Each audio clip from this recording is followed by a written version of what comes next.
मेरे पति मुझसे 17 साल बड़े थे और मैं 21 साल की बहुत ज्यादा गोरी और भरे बदन की बहुत ही खूबसूरत लड़की थी। मुझे जो देखता वो दीवाना हो जाता। और मेरे पति देखने में बहुत लंबे चौड़े थे और उनके सिर पर बाल भी नहीं थे। उनका बर्ताव मेरे साथ अच्छा नहीं था। वो हमेशा से मुझसे नाराज ही रहते थे। शादी की पहली रात को उन्होंने मेरे साथ जो किया वह अच्छा नहीं था। मेरे खून निकल रहा था और वह कमरा छोड़कर चले गए। उन्होंने पलटकर भी मेरी तरफ नहीं देखा। जी हाँ दोस्तों, ये बात उस समय की है जब मैं ग्रेजुएशन में पढ़ाई कर रही थी।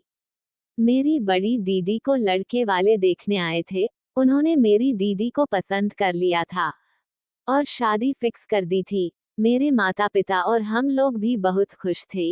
ये हमारे घर की पहली शादी थी। हम सब लोग बड़ी धूमधाम से शादी की तैयारियों में लगे हुए थे। आखिरकार शादी वाला दिन आ ही गया। घर पर बारात आ गई। मंडप में दूल्हा बैठ गया और लड़के वालों ने कहा जाकर दुल्हन को बुलाकर लाओ। हम सब लोग अपनी दीदी को बुलाने उनके कमरे में गए, लेकिन जब कमरा खोलकर देखा तो हम सब लोग हैरान रह गए। वहां पर दीदी नहीं थी। वहां पर सिर्फ एक लेटर मिला जिस पर लिखा हुआ था, पूजनीय पिताजी और माताजी, मैं यह शादी नहीं कर सकती। मैं किसी और से प्यार करती हूँ और मैं घर छोड़कर उसके साथ भाग रही हूँ। इसीलिए मुझे ढूंढने की कोशिश मत करना। अब मैं दोबारा लौटकर नहीं आऊंगी। ये सब सुनकर मेरे माता पिता के पैरों तले जमीन खिसक गई। सोचने लगे कि क्या किया जाए। अब तो बेइज्जती हो जाएगी पूरे समाज में। फिर मेरी मम्मी ने मुझसे कहा, बेटा एक ही उपाय है कि तुम दुल्हन की जगह ले लो। अब हम लोगों की इज्जत तुम्हारे हाथ में ही है। मेरी तो कुछ समझ में नहीं आ रहा था कि अब मैं क्या करूं। मैं मम्मी को ना भी नहीं कह सकती थी क्योंकि हम लोगों की इज्जत का सवाल था। इसलिए मैं दुल्हन के कपड़े पहनकर मंडप में बैठ गई और मैंने यह शादी कर ली। मैं यही सोच रही थी कि जब दूल्हे को पता चलेगा तो क्या होगा। मैं घूंघट ओढ़कर अपने ससुराल में बैठी थी। रात को जब दूल्हा आया और उसने घूंघट उठाया तो पूछा, तुम तो उसकी छोटी बहन हो, तुम यहाँ क्या कर रही हो? जाओ तुम अपनी बड़ी बहन को बुलाओ। मैंने अपने पति को सब कुछ सच सच बता दिया। ये सुनने के बाद वो बहुत तेज गुस्सा हुए और मेरे मुंह पर 2-3 थप्पड़ लगा दिए और मैं वहीं पर गिर गई। मेरे बहुत तेजी से खून निकलने लगा, लेकिन उन्होंने मेरी तरफ ध्यान नहीं दिया और बहुत चिल्लाने लगे और कमरा छोड़कर बाहर चले गए। मैं रात भर रोती रही और मैं कर भी क्या सकती थी। आखिरकार गलती हम लोगों की ही थी। ऐसा कई महीनों तक चलता रहा। उन्होंने कभी भी मुझे एक्सेप्ट नहीं किया। इसी कारण आज तक हम लोगों का कोई बच्चा भी नहीं है।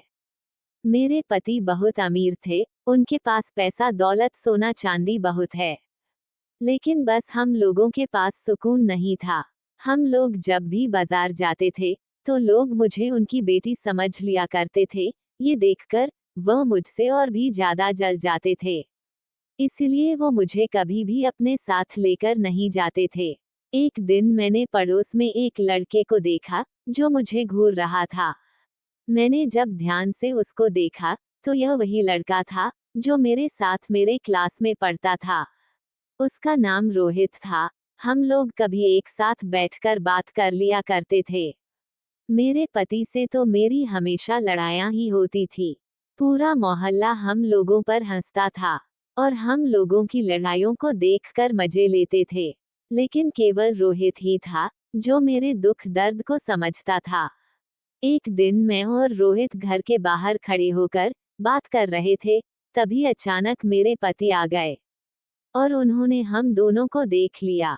वह मेरे ऊपर बहुत चिल्ला रहे थे और मुझ पर चिल्लाने लगे। मैंने उनसे कहा कि मैं अब कभी राहुल से बात नहीं करूंगी, लेकिन वो मेरी बात सुनने को तैयार नहीं थे और बहुत जोर जोर से चिल्ला रहे थे, जिसकी वजह से उनका बीपी बहुत हाई हो गया था।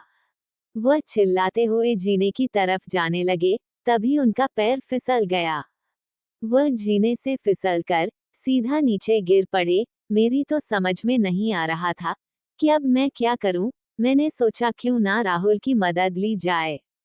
कोई और मोहल्ले वाला तो मेरी मदद नहीं करेगा, इसलिए मैं तुरंत ही अपने पड़ोस से राहुल को बुलाकर लाई और हम दोनों तुरंत उनको हॉस्पिटल ले गए। हॉस्पिटल ले जाने के बाद डॉक्टर ने मुझसे कहा कि आपके पति कोमा में चले गए, अब भगवान ही इनकी रक्षा कर सकते हैं। मैं भगवान से बहुत प्रार्थना करने लगी, इनको जल्दी से ठीक करना। मैंने और राहुल ने दिन रात उनकी सेवा की। मेरे पति को भी एहसास हो गया था कि इतना पैसा दौलत होने के बावजूद भी किसी ने उनका साथ नहीं दिया। सिर्फ राहुल और मेरी पत्नी ने मेरा इतना साथ दिया है। एक दिन डॉक्टर ने मुझे कॉल की और कहा आपके पति होश में आ गए हैं, जल्दी आ जाए। मैं और राहुल जल्दी से हॉस्पिटल पहुंचे। मेरे पति ने मुझसे कहा कि अब मेरे पास ज्यादा समय नहीं है, ये लो बक्से की चाबी, तुम और राहुल शादी कर लेना। मैं अब इस दुनिया से जा रहा हूँ, तुम लोग हमेशा खुश रहना। ये कहते ही वो बेहोश हो गए और 2 दिन बाद ही वो इस दुनिया से चले गए। हम लोग बहुत रोए और उनको अंतिम विदाई देकर अपने घर लौटे। घर आकर मुझे वह चाबी दिखाई दी और फिर उस चाबी से हम लोगों ने वह बक्सा खोला तो हम लोगों के होश उड़ गए। उस बक्से में इतना सोना, इतना चांदी था कि हम लोगों की 7 पुश्तें बैठकर खा सकती थी। मैंने और राहुल ने शादी कर ली। आज हमारे 2 बच्चे हैं। आज हम लोग मजे से अपनी जिंदगी जी रहे हैं और बहुत खुश हैं। दोस्तों, अच्छे इंसान के साथ हमेशा अच्छा ही होता है।